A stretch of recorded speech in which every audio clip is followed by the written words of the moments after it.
We are continuing to unpack the meaning of the resurrection.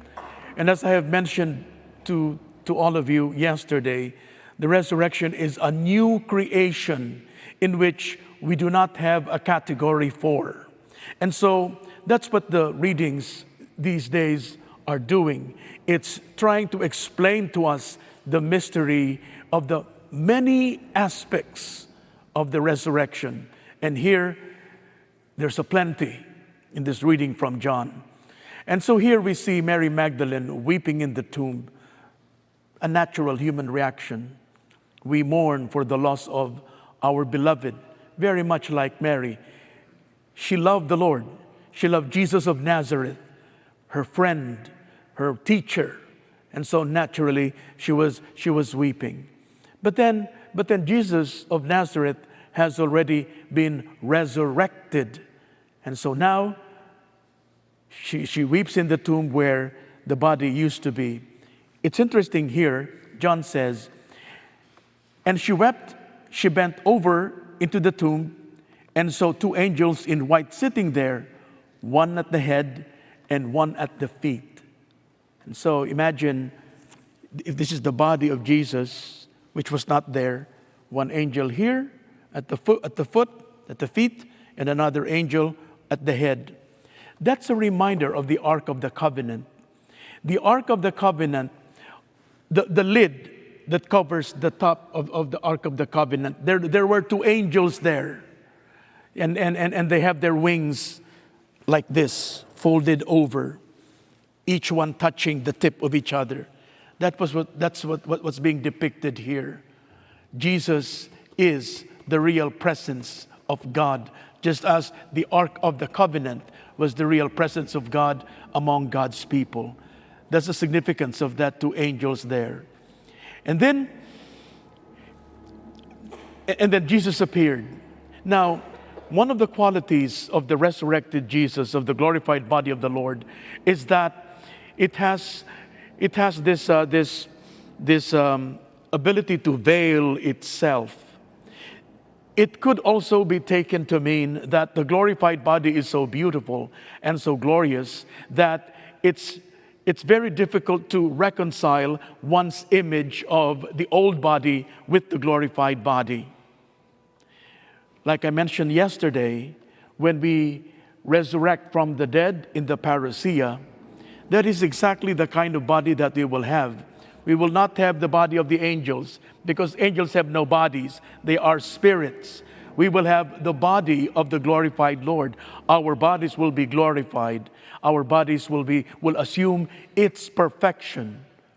We don't have to go to the gym anymore or to diet, because it will be perfect. It will be glorious. And so Jesus is showing us the glory of that body. When Mary Magdalene turned around, she thought it was the gardener. No, that's significant also, because the original place where God placed man and woman was in a garden. Adam was a gardener in that place. And so, in some sense, Mary Magdalene was not wrong. Jesus is the new Adam. And he's a gardener in this new place in which he is bringing us. And so it continues and continues and says, what are you looking for? Whom are you looking for? It says, sir, if you have taken my Lord, let me know so I can take him. Very tender. That's what we do when we love. We become unreasonable. That's the nature of love, and we see here the kind of love that Mary Magdalene has. And then the Lord pronounced her name. He says, Mary, Mary. You see, here the Lord knows us by name.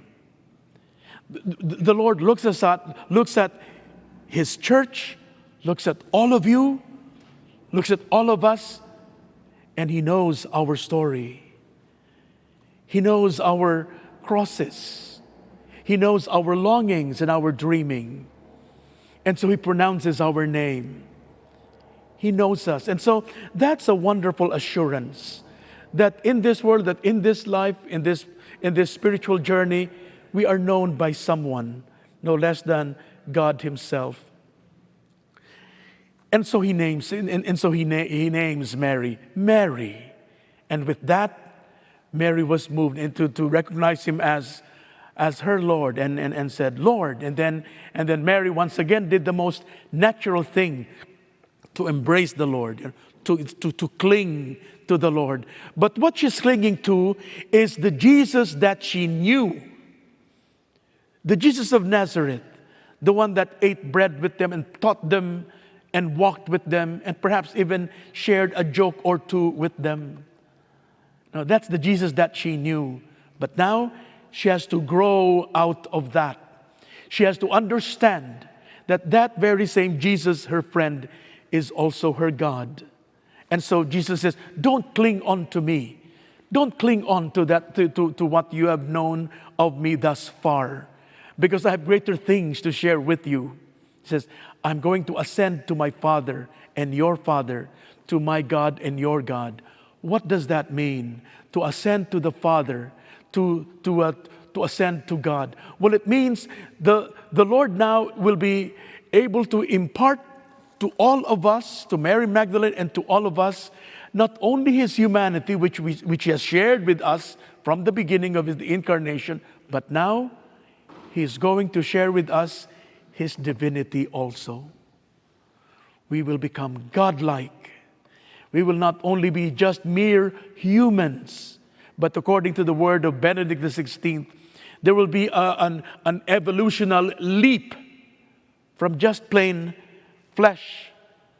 We're going to be divinized, very much like our risen Lord. And so today, my friends, we are thankful for the gift of the resurrection and the promises of the resurrection. May we continue to hold these truths in our heart, in our lives, strengthened by the Eucharist that we receive. Amen.